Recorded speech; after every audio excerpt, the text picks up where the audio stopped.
وكالعادة قبل ما نبدأ ما تنساش تعمل لايك وتشترك في القناة علشان نوصل 200 ألف مشترك في أسرع وقت. وصلوا بينا على النبي عليه أفضل الصلاة والسلام. ويلا بينا نبدأ. بتبدأ أحداث فيلمنا النهاردة بعيد الألوان في الهند، وبنشوف واحد اسمه مانجا بيضايق راجل كبير في السن اسمه هان وبيضربه على وشه وبيوقعه على الأرض. وبيبقى في طفل صغير ابن الراجل ده موجود وبيشوفه وبيروح يحط التليفون بتاعه في جيبه وهو مش واخد باله، وبيروح يقوم ابوه وبينادي على واحد اسمه سوريا يعرفه اللي حصل. فبيركب سوريا الموتوسيكل بتاعه وبيروح على العيد وبيرن على التليفون علشان يعرف الراجل، ولما التليفون بيرن بيروح مانجا يضربه بالالوان في وشه. فبيرمي سوريا الشال من على وشه وبيضربه، وبتيجي رجاله مانجا وبيضربهم كلهم، وبيرجع لمانجا وبيطيره في الجو وبيكمل ضرب فيه. بعدها بنروح لواحد اسمه بابو بيكون رابط شخص وعاوز ياخد منه أرضه بالعافية، فبيبكي الشخص وبيترجاه ما ياخدش منه الأرض،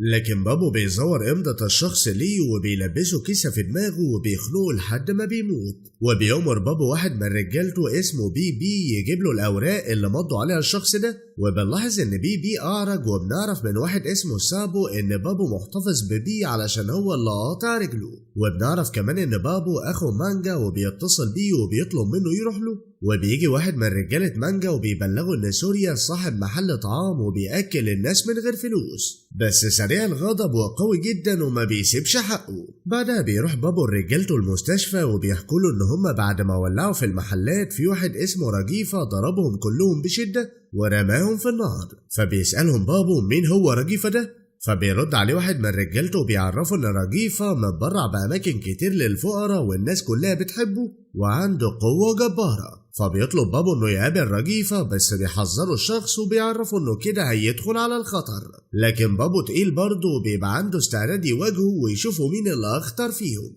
وبنروح لرجيفة وبنشوف الناس بتحبه وبتهتف باسمه، وبيبقى واقف معاهم وبيعرفهم انه قرر يتنازل عن 20 فدان من ارضه ويبنوا عليها المستشفى. في نفس الوقت بيوصل بابو وبينبهه الشخص اللي معاه انه لو قرب من رجيفة الناس اللي حواليه هيقتلوه. فبيقرر يضايقه وبيروح المقابر وبيخلي رجالته تجيب له خمرة وبيشرب هناك، وبيشغل أغاني كمان وبيأمر بيه يرقص عليها وبيصوره. وبيبعت واحد تاني من رجالته الرجيفة يخليه يروح له، فبيرجع الشخص مضروب من الرجيفة وبيشيله يرميه على ازاز العربية. وبيروح الكاهن سوامي يزعق لبابو على اللي بيعمله في المقابر، فبيشيل من عليه الشتا بتاعه وبيشربه خمرة بالعافية. فبنشوف سوامي بيحكي الرجيف اللي حصل، فبيتعصب وبيروح لبابو وبيهدده بابو انه مش هيسكت على ضرب رجالته وهياخد منه كل حاجة حتى سلطته. فبنلاقي رجيفة ضربه بالرجل في وشه وطيره وبيزعقله على اللي عمله. وبيجي واحد من رجالة بابو بيعمل شبح وبيدخل على رجيفة فبيخنقه وبيرميه بعيد، وبيكمل ضرب في بابو لحد ما بيوقع له اسنانه. فبيخافوا وبيركبوا عربيتهم وبيجروا، وبيروح بابو وبيقف معاه بيه يغسل وشه من الدم، وبيعرف بيه انه هيقتله ومش هيسيب حقه وبيديله اسنانه يحتفظ بيها. وبنروح لبيت رجيفة وبنشوف اخته مريضة نفسيا بسبب موت جوزها، وبنلاحظ ان رجيفة حزين عليها وبيسأل الدكتور هو ابنها اللي اسمه كريشنا ده يسافروه بره البلد يتعالج، اما بابو في الوقت ده بيبقى جايب دكتور يركب له اسنانه تاني. بعدها بنروح لبنت سابو اللي بيكون اسمها نيشا، وبنعرف انها بتدرس تمثيل وبتطلب من ابوها يروح يحضر معاها المسرحية. ولما ابوها بيعرفها انه مش فاضي بتروح تجهز نفسها وبتدخل على المسرح، ومطلوب منها تتعامل زي الفقراء اللي في الشارع ومش بتعرف تمثل الدور. وبتمشي نيشا وبتفضل تحفظ الدور وهي ماشية، وبتروح تشتري بيرة وبتشربها. وهي ماشية بيمشي وراها شخص بيضايقها وبتجري منه لحد ما بتخبط في سوريا، والشخص بيجي بالموتوسيكل فبينادي عليها سوريا وبيسألها على اللي حصل، وبيضربه بالرجل يطيره وبيشيله يرميه على العربية بيدمرها. وبيمسك السيف وبيضربه تاني هو واللي معاه، وبتقف تمثل الدور اللي عليها وهو بيبقى واقف مستغرب، وبتفهمه انها فقيرة ومحتاجة تاكل علشان ما معهاش فلوس. فبياخدها وبيجيب اكل الناس كتير فقراء وبيديهم ياكلوا، وبتقعد تتفرج عليهم وهم بياكلوا وبتشوفهم بياكلوا ازاي علشان تعرف تمثل دورهم في المسرحية. وبنفهم ان سوريا بيدي الناس دي فلوس ومش بيرضى ياخدها تاني. بعدها بياخد نيشا وبيرجع على بيته، وبنعرف ان هاني بقى ابوه وبيجيب اكل لنيشا وبتاكل بايديها زي الفقراء. فبيقرر انها تبات عندهم لحد الصبح علشان مش هيقدر يوصلها في الوقت المتأخر ده. واثناء ما بيبقى سوريا نايم بيحلم ان في عربية غرقانة في البحر، فبيقوم من نومه مفزوع. وتاني يوم بتصحى نيشا وبتشوفه واقف بيعمل التمارين هو واصحابه، وبعد كلام بينهم بياخدها يوصلها على المكان بتاعها، وهي راكبه وراه بتسمع الدور بتاعها وبيديها فلوس وبيمشي. فبتدخل نيشا وبيبقوا اصحابها قلقانين عليها وبتطمنهم، وبتدخل تمثل الدور بتاعها وبتنجح فيه بجدارة وبيفرح بيها المخرج جدا. وبنرجع لبابو وسابو وهما جايبين كريشنا وبيكرهوه في رجيفة وبيفكروه بأفعاله وضربوا ليه على غلطاته. فبيقتنع كريشنا فعلا بكلامهم وبيتفق معاهم على رجيفة، وبالفعل بيقعدوا وبيتفقوا وبيخلوه يطلب منه حقه هو وامه. وبيروح الشخص اللي سوريا ضربه عشان نيشا وجايب معاه واحد يحاسبه، وهما واقفين بيتكلموا بتيجي عصابة وبيبعدهم سوريا وبيقاتل معاهم، وبيحدفهم بجوز الهند وبيطير رقبتهم بالسيف، وبيشيل واحد منهم يطيره على الأرض وعلى عربية. فبيشكروا الشخص ده إنه أنقذهم. وبتروح نيشا تاني السوق علشان تشوف سوريا، وبيجي شخص تاني بيديها فلوس، وبيوصل سوريا وبيخوفه منها وبيخليه يمشي وبياخدها يشتري لها هدوم جديدة، وبيروح يأكلها وبيروحها. وتاني يوم بتروح تقابله وبتعترف له بحبها، فبيزعق لها وبيعرفها انها لو ما سكتتش هيرميها في البحر. وبترجع تاني تطلب منه يتجوزها عشان هي بتحبه. وبنرجع لرجيفة وبيكون واقف مع اهالي البلد وهيضمن واحد في قرض، وبيكون كريشنا واقف بيسمعه من فوق. فبياخد كريشنا اوراق القرض وبيسلمها لبابو وبيحكي له انه هيضمن اهالي البلد في القرض. فبيقترح سابو ان هما اللي يجيبوا القروض بالورق اللي معاهم، وقتها مش هيسددوا القروض وهيتدبس فيها رجيفة طبعا، واهالي البلد هيقلبوا عليه وهيتسجن. فبيفهموا سابو انه ممكن يخرج من القضية بسهولة لو مدير البنك شاهد معاه.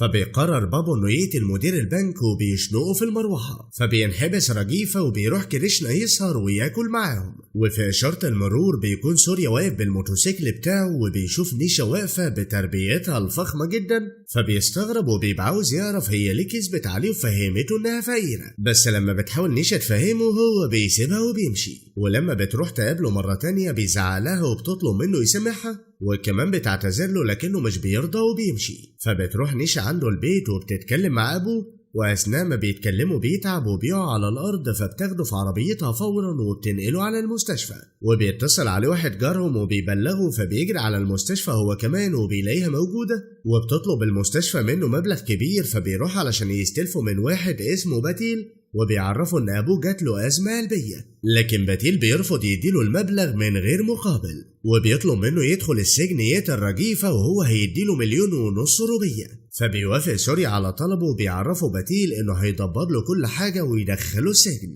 وبنروح للسجن وبنلاحظ ان بعض المساجين مستعدين لقتل رجيفه، وبيدخل سوريا السجن وبيروح شخص يضرب رجيفه بمرايه مكسوره، فبيجري عليه سوريا وبيضرب الشخص بالمراية وبيقتله.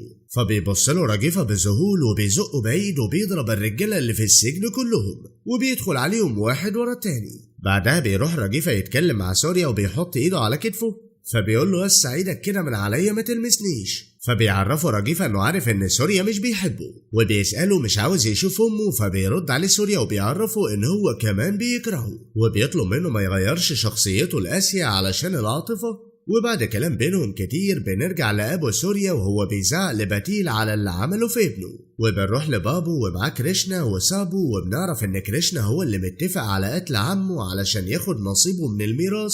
في نفس الوقت بيكون أبو سوريا بيزوره ومعاه نيشا، وبتعرفه مراته ان لو ابنهم موجود ما كانش حصل كل اللي بيحصل لهم. وبتشوف سوريا من بعيد وبتشبهه بابنهم اللي ضايع منهم، وبيأكد لها رجيفة ان هو ابنها مش واحد شبهه. فبتتفاجئ ان سوريا ابن رجيفة وعايش بعيد عنهم، وبينادي عليه وبيسلموا عليه وبتبكي جدا وبيسلم على عمه. فبينادي على هان وبتشكر امه على تربيته لابنها، وهي ماشية بتطلب من سوريا ياخد باله من ابوه رجيفة، وبيطمنها انه هيعتني بحالة هان وهيعالجه على حسابه. وبنرجع لبابو اللي قدر يكسب ثقة الناس اللي في البلد، وبيهتفوا باسمه لما بيوعدهم انه هيعمل لهم كل اللي هم عاوزينه. اما رجيفة بيبقوا دفعوا له الكفالة وبيخرج من السجن، وبيطلب منه سوريا ياخد باله من نفسه ويبقى حذر. ولما بيخرج بيلاقي الناس بتقابله وحش وبيتكلموا معاه بطريقة وحشة، فبيقرر يبعد عنهم وبيسيبهم لبابو. وبتروح سوريا تترجاه يرجع البيت هي وعمه ويقف في ظهر أبوه، وبعد ما بيترجوه كتير بيوافق فعلا يرجع البيت. وبيحاول واحد انه يقنع اهالي البلد ان رجيفة عمل عشانهم حاجات كتير وما يستاهلش اللي هم بيعملوه معاه. وبيروح سوريا يشوف بابو وكريشنا وهم بيوعدوا الاهالي انهم هيحققوا لهم كل اللي هم عاوزينه. بعدها بيكون سوريا نايم وبيحلم بنفسه وهو صغير وبيشوف حد بيضربه بالكرباج وبيصحى مفزوع. وبيروح بابو يقابل رجيفة وبيتريق عليه وبيعرفه انه يقدر ياخد منه مكانه، فبيزعله وبيخليه يقوم يقف وهو بيتكلم وبيقعد صوامي، وبيطلب منه مجوهرات المعبد علشان هياخدها للمهرجان. فبيوافق وبيأمر أخوه يديهم لصوامي، وبيستغرب أخوه إنه ساكت لبابو وسابه يمشي، فبيشاور له بإيده بمعنى يطنش ويرمي ورا ظهره. فبيأمر بابو واحد من رجالته يضرب رجالة رجيفة، ساعتها هيتضايق وهيبقى له رد فعل. وبيروحوا يحضروا كلهم المهرجان وبيحتفلوا وبيحاولوا يشدوا المركبة. فبيجي سوامي وبيعرفهم انها مش هتتحرك من مكانها الا لما يجي الرجيفة وابنه، لكن بابو بيبقى شايف ان كريشنا من نسل محترم وممكن يحركها من مكانها. وقتها بيوصل سوريا ورجيفة والناس بتفرش لهم الارض، وبيدخلوا يكسروا جزء الهند وبيشدوا المركب وبتتحرك معاهم وبتبقى الناس فرحانة. بعدها بيقرر سوريا يرجع بيت ابوه، واول ما بيدخل بيفتكر ذكرياته فيه، فبتشوفه امه بترحب بيه وبتاخده لعمته تسلم عليه، وبتتصل على رجيفة تبلغه انه رجع، بس هو بيعرفها انه حزين عشان رجع. فبيستغرب اخوه كلامه وبيسأله ليه بيقول كده رغم انه نفسه يرجع له من زمان. فبيرد عليه وبيعرفه ان رجوعه هيتسبب في قتله وهيفقده للأبد. وبنرجع لبابو واخوه وهم مع اهالي البلد، وبيعرفوا اخوه ان سوريا ضربه في العيد. في نفس الوقت بيدخل سوريا وبيتكلموا مع بعض، فبيقعد بابو وبيحط رجل على رجل وبيعرفوا ان ده مقامه. فبنلاقي سوريا شال الغطا من على كرسي اكبر وافخم وبيقعد عليه وبيعرفوا ان ده مقامه. فبيتعصب بابو وبيزعق معاه وبيعرفوا ان ابوه شرير. فبيضايق سوريا وبيقوم يقف وبيعرفوا ان شرير ليهم وكويس ليهم، وبيحذروا سوريا انه لو لمس ابوه او اذى حد من عيلته مش هيرحمه. وفي البيت بيكون رجيفة هيقع وبيمسكوا سوريا يلحقوا، فبيستغرب انه بيلحقه رغم كرهه ليه وبيطلب منه ما يقلقش عليه. وبتروح نيشا تترجى سوريا يسامحها ويصالحها، وفعلا بيتصالحوا. واثناء ما بيبقوا قاعدين مع بعض بنلاحظ مانجا بيراقبهم من بعيد، فبيتصل مانجا بسابو بيعرفوا انه خطف البنت اللي كانت مع سوريا وهيخلي العصابة تعتدي عليها ويقتلوها، وما بيعرفوش انها بنته. وبيدبر له سابو قصة تانية وبيطلب منه بعد ما يعملها يربطها بحزام ويرميها في البحر. وبعد المكالمة بيتصل على سوريا وبيبلغه انه خطف حبيبته خلاص وهيقتلها ويرميها في البحر. فبيجري سوريا بالموتوسيكل بتاعه وبيدخل عليهم وبيضربهم واحد ورا التاني، لكن هما بيقدروا عليه وبيكتفوه وبيشربوا مانجا خمرة بالعافية. فبيخلي رجالته تربطه في عروق خشب وبيروح على نيشا وبتترجى يسيبها، وبيأمر رجالته يفوقوا سوريا علشان يشوف هو هيعمل فيها ايه. وبيروح واحد عليه عشان يفوقه وبيضربه على وشه.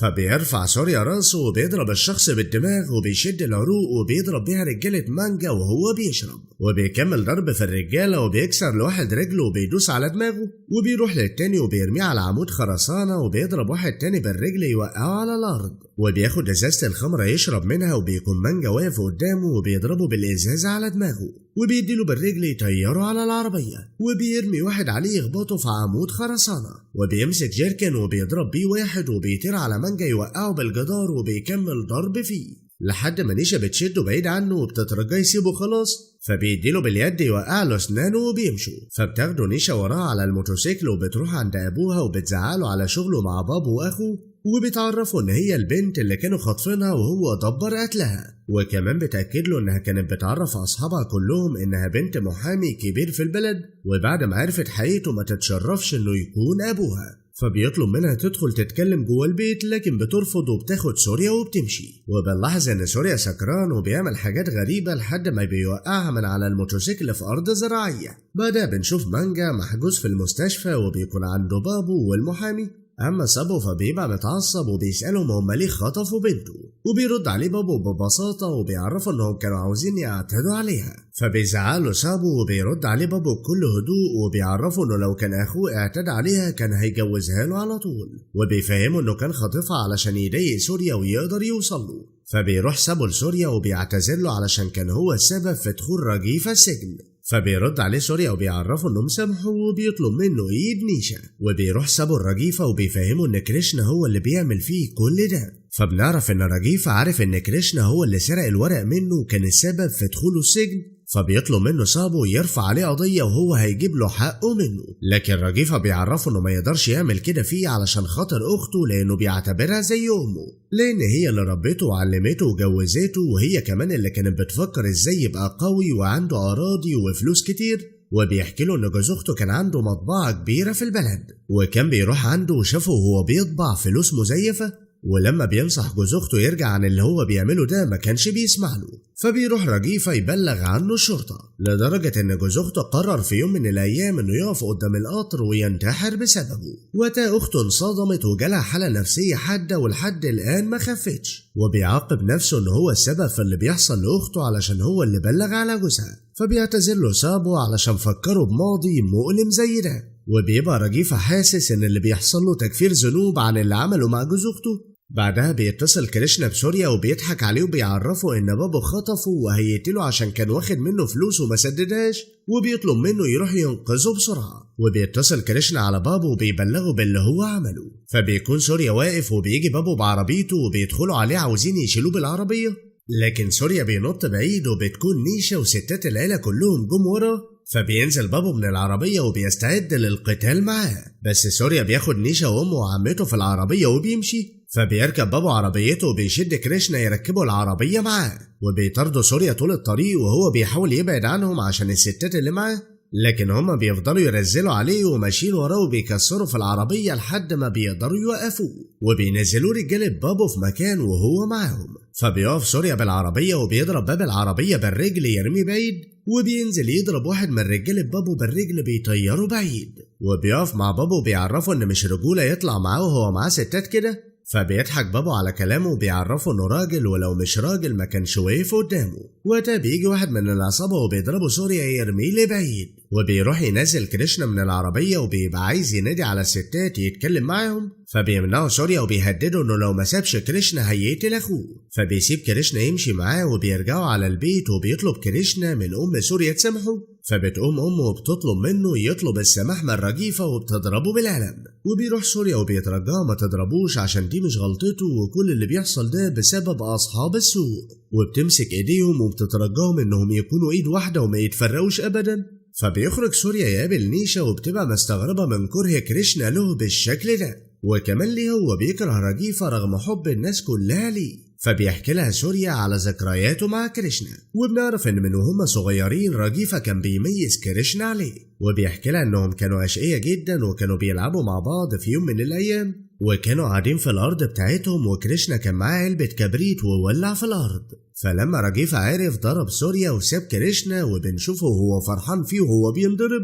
ومن بعدها كريشنا كان بيسخر من سوريا وبيعرفه انه مش من العيلة. ومن بعد وفاة جوز عمته وهي جات لها الحالة النفسية، كانت ام سوريا واخده بالها من كريشنا اكتر منه ونسيته هو تماما، وبتنتبه اكتر على كريشنا. ولما رجيفة اشترى عربية بيروحوا يركبوها وبيشغلها كريشنا وبيمشوا بيها، وبيفضل ماشي لحد ما بيقعوا في البحر. وقتها بنعرف سبب الاحلام اللي كان سوريا بيحلمها، وبيروح رجيفة عشان ينقذهم، وبيلاقيه راح على كريشنا ينقذه الاول وبيسيبه هو. ورغم ان كريشنا كان السبب في الغرق، بيجي رجيفة يعاقب سوريا وبيضربه ضرب مبرح. فبيبكي سوريا وبيعرفه ان مش هو اللي كان بيسوق، ومع ذلك رجيفة بيكمل ضرب فيه لحد ما بيقرر سوريا يقف ويقول لابوه انه هيندم على اللي بيعمله معاه ده، وبيسيب له البيت وبيمشي. بعدها بيفضل سوريا قاعد في المحطة لحد ما بيجي هان وبياخده وبيتولى تربيته. وبنرجع لنيشا وهي مع سوريا، وهو بيعرفها انه فضل عايش مع هان من وقتها لحد ما اقتنع اقتناع تام ان هو اللي ابوه مش رجيفة. فبتحاول نيشا تفهمه ان هو عنده طباع كتير من ابوه ولازم يقرب منه عشان صلة الرحم.